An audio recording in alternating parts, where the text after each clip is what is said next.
title of my paper is Plurality and Diversity. There's a slight change from dialogue to hospitality. It's not difficult to recognize the diversity and plurality that characterize our modern world. There is diversity in lifestyle, beliefs, values, which highlights the plurality of identities. And from this recognition of diversity and plurality, we also realize the interconnectedness of people. While plurality and diversity and recognition of our inherent interconnectedness are something to marvel and appreciate, we should also realize the fact that there are downsides to such phenomena. Such plurality and diversity can pose certain challenges, particularly to the harmony and peace of the world, especially if certain groups and individuals do not recognize and respect this plurality and diversity. In effect, the interconnectedness of people is also undermined. Certain groups could ignore this plurality and diversity and just remain enclosed and confined in their own selves and not reach out to other groups.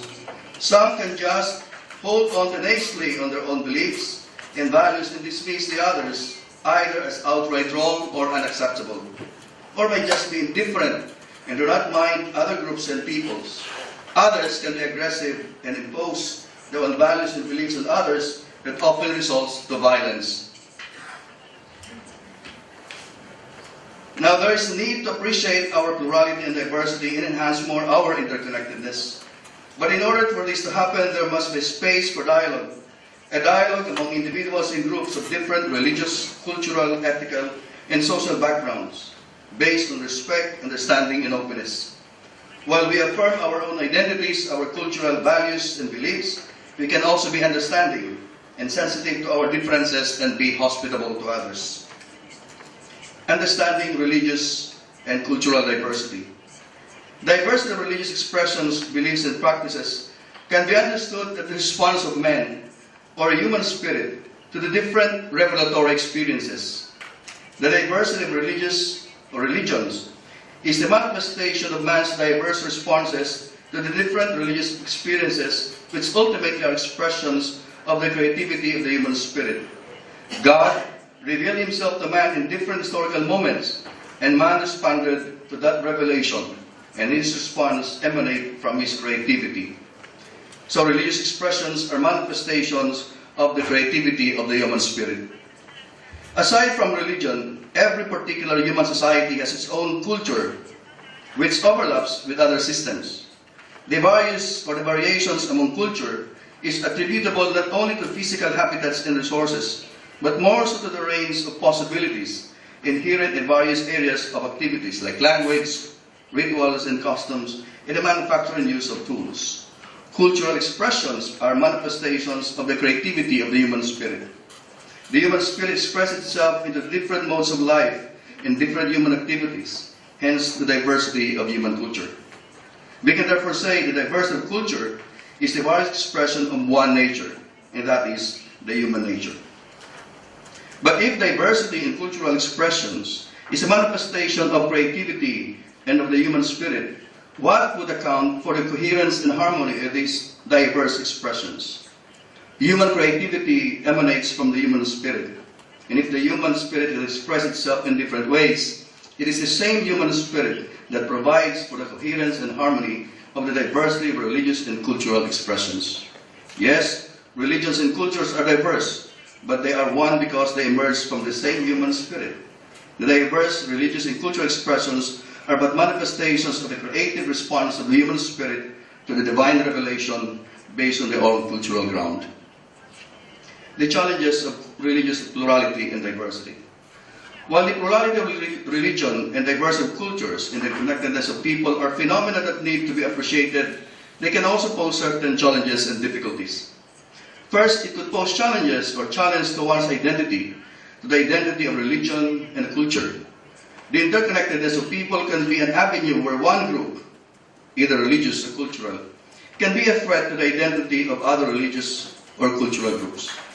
So other groups can undermine or threaten one's identity, religious or cultural identity. It is but natural to affirm one's identity or self in the midst of the diversity. But once we focus on ourselves and see ourselves as separate and independent and regard the other as different self, which can threaten our identity and can undermine our independence, then plurality can be problematic for the self or for the identity of one group.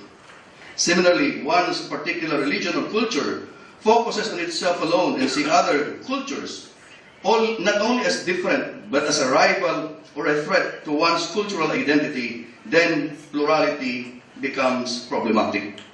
The common question now is, how do we preserve our own respective religious and cultural identities in the midst of this plurality and diversity? Secondly, it can also pose challenges to the very plurality and diversity and to the very interconnectedness of people. While the world is characterized by plurality and diversity, it also strives for unity or harmony among these diverse and unique religions and cultural identities. There's a need to maintain a balance between and cohesion between the diverse and unique religions and cultural identities in order for us to have peace and harmony. Now, this is not to say that to affirm one's identity is wrong or selfish, or that plurality and diversity are bad or negative by themselves. However, there could be negative attitudes and perceptions as regards this plurality and diversity. It is these negative perceptions and attitudes of people about identity and plurality that give this phenomena a negative connotation. These negative perceptions and attitudes are manifested in different forms: fundamentalism, exclusivism, indifference, and violence.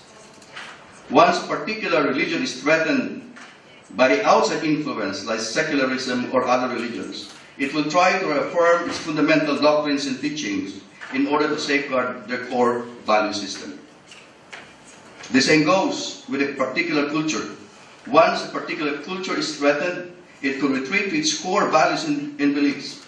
It is a kind of defense mechanism that when one is threatened, one tends to hold on to one's core values, to one's fundamental beliefs.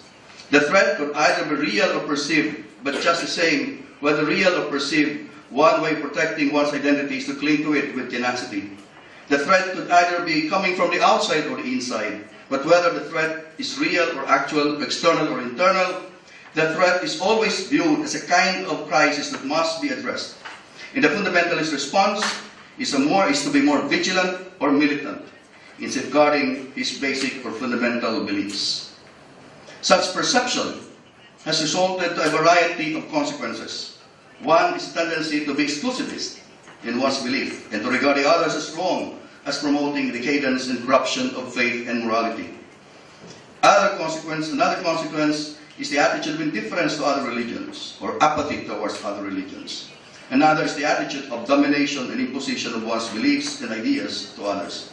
And the worst is the attitude of extremism and violence, which promotes destruction of others. Pluralism and dialogue.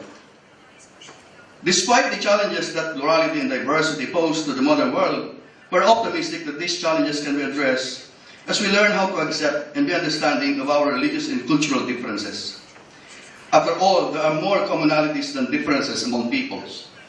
Though the human spirit may have diverse creative expressions, we all still belong to the same humanity. Two of the frameworks that help us understand and deal with plurality and diversity are pluralism and dialogue. Both help us understand and deal with plurality and diversity. Both are dynamic engagements that allow us to relate and communicate with people in a positive way.